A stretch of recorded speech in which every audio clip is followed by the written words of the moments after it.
interest. Now. Okay. For some reason, Betsy and I became very interested in Matisse's scissor period. And with that came a couple amateurish drawings and paintings that you see right here. And it all started with taking the Fall of Icarus here and putting it on as a mural in our powder room at 2309 Maryland Avenue. You getting video or audio too, Malcolm? Okay, so what we decided to do, or at least I decided to do, after getting a quart of vodka and about 17 tubes of Prussian Blue and about 4 or 5 good sable brushes, I came in and decided to do the Fall of Icarus, and here's where it begins. The labyrinth is shown in Payne's gray with some flesh tones on Icarus's father and a set of wings that they developed while being prisoners.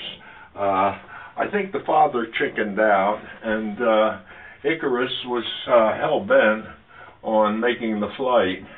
And he went up and out of the labyrinth and into an area of height that would allow him to soar.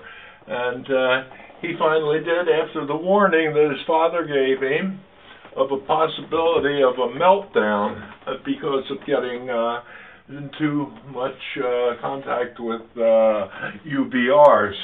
At any rate, here he begins his flight and everything's going fine. And he's learning a little bit about the wings. He's taken a dive. He pulls out of the dive and he's going back up. Here we go to another panel, which is all on glass in the hick room china closet. And at first we see him still flying pretty well with his wings, but we see another character in there. Death has made his first appearance, and he's flying upwards, as you can see here, and the skeleton is following him. He's still doing pretty good, but all of a sudden he hits some turbulence. We have his friend watching him there. He's fighting now, and the wings are starting to come apart. Here the wings have definitely left his body. They're falling down, and our friend the skeleton says, "I told you so." And here again we see the skeleton, or the skull at least, looking at the fall.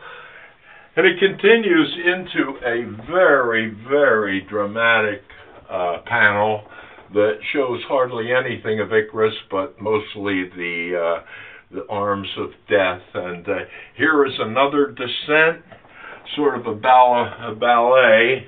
And finally, in the last few frames, we see the dark clouds that are above the Lake Como, and that's the end of poor Icarus. Down here we see more churning water.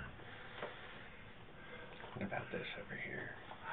Oh, this picture was just done as a sketch to get me involved in the mural, and it does nothing more than show the two leading characters of the mural. And that's about it. Well, thank you very much, Bill. This is something Malcolm probably had as a kid that I found and decided to adorn it with a beautiful wig. It's lovely. Thank you very much. You're welcome.